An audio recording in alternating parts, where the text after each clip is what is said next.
सांसद के चुनाव में भाजपा के लिए वोट मांगे थे बृजेंद्र ओला ने, बबलू चौधरी।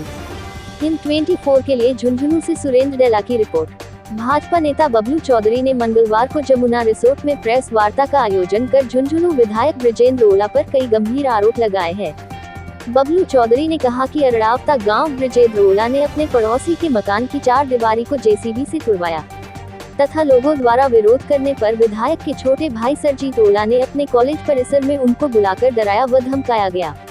और वोटों के लिए आगे तक की गारंटी लिखित में मांगी जा रही है।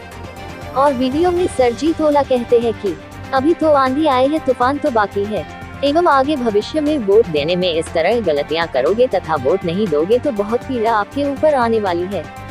भाजपा नेता बबलू चौधरी ने इसका पूरा वीडियो भी पत्रकारों को उपलब्ध करवाया और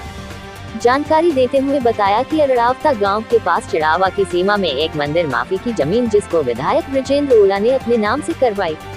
और उसके बाद अपने ही बहनोई को जमीन देकर जहां आज एक टायर कंपनी की एजेंसी खोल रखी है, उस जमीन के पूरे प्रमाण मेरे पास है और उसके कागजों में मालिकाना हक की जांच की जाए तो सारा फर्जीवाड़ा सामने आ जाएगा। बबलू चौधरी ने कहा कि अरड़ावता गांव में जिस तरह से विधायक की ओर से महिलाओं के ऊपर अत्याचार किया जा रहा है,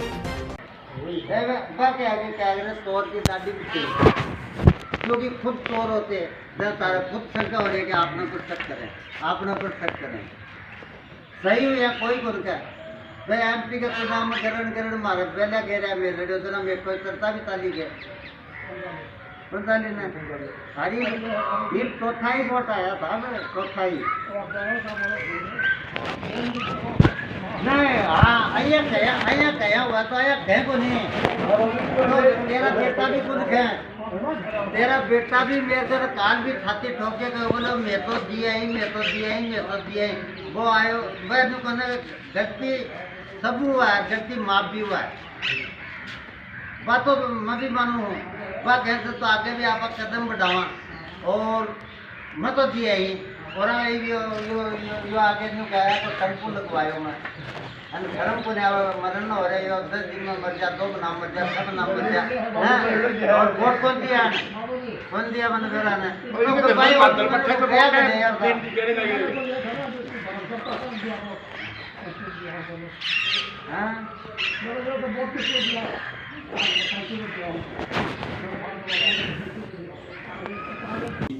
एक विधवा जिनके 7 बेटियां हैं, जो हमारे झुंझुनू विधानसभा के विधायक बृजेंद्र जी ओला के पड़ोसी हैं, उनके ऊपर महज इसलिए कार्रवाई करवाई गई कि उन्होंने वोटों में अब की बार उनका साथ नहीं दिया। इस वीडियो में स्पष्ट कहते हुए नजर आ रहे हैं कि आपने हमारे कहने से एमपी में बीजेपी को वोट नहीं डाले, एमएलए में आपने हमारे कहने से वोट नहीं दिए, गांव के पंचायत चुनाव में आपने वोट नहीं दिए और अभी तो आंधी है, तूफान आना भी बाकी है। आप अगर लिख के दोगे हमें आगे भविष्य के लिए वोटों के लिए तो ही हम आपके ये ज़मीनें बचेंगी, आपको पानी पीने का मिलेगा। जिस तरह की ये राजनीति हो रही है,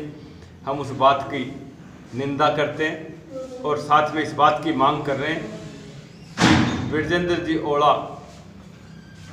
अपने बहनोई के निवास स्थान चिड़ावा में जहाँ एमआरएफ की एजेंसी खोल रखी है और मंदिर माफी की ज़मीन के ऊपर कब्जा करके बैठे हैं। मैं आपके माध्यम से ये जानना चाहता हूँ कि क्या वो ज़मीन इनके मालिकाना हक की है, कौन से पेपर से इन्होंने खरीदी और उसके तथ्यात्मक जांच होनी चाहिए। ये बहुत गंभीर मामला है कि जो जनप्रतिनिधि जिनको जिले के सिरमौर पदों पे, शीर्ष पदों पे ये हमेशा रहे, ये खुद ही मंदिर माफी की ज़मीनें खा गए और अपने बहनोई को ज़मीन दे के कब्जा करके चिड़ावा शहर में ये बैठे हैं, रेलवे स्टेशन के बराबर में। उस ज़मीन की जमाबंदी मैं आपको उपलब्ध कराऊंगा। आप अपने स्तर पे प्रशासन से इस बात का पता करें कि जो मैं कह रहा हूँ उस बात में सच्चाई है या नहीं है। और जिस तरह से थ्रेटनिंग दी जा रही है, इनके ऊपर मुकदमा होना चाहिए इस बात का कि किसी को डरा धमका के वोटों के लिए जिस तरह की ये राजनीति कर रहे हैं और इनका दोहरा चरित्र जो सामने आ रहा है। ये कांग्रेस के एमएलए के खिलाफ भी बोलते हुए आपको इस वीडियो में सुनाई देंगे, ये कहते हुए भी सुनाई देंगे कि एमपी के चुनाव में हमने भारतीय जनता पार्टी को वोट देने के लिए कहा था आपसे, जिस तरह के चरित्र इनके सामने आ रहे हैं, मैं निंदा करता हूं इस बात की और आप लोगों के माध्यम से ये कहलवाना चाहता हूं कि जनप्रतिनिधि आते और जाते रहते हैं। इस तरह की वोटों के लिए पानी के ऊपर राजनीति और विकास में बाधा बन रहे हैं। कोरोना काल में एक दिन किसी को एक नए पैसे की भी मदद किसी परिवार को इन्होंने अपनी जेब से करी हो, किसी को कंबल भी आज तक दिया हो अपनी राजनीतिक जीवन में, तो आप बता दीजिए। और आपसे छुपा हुआ नहीं है। यहाँ जब उपचुनाव थे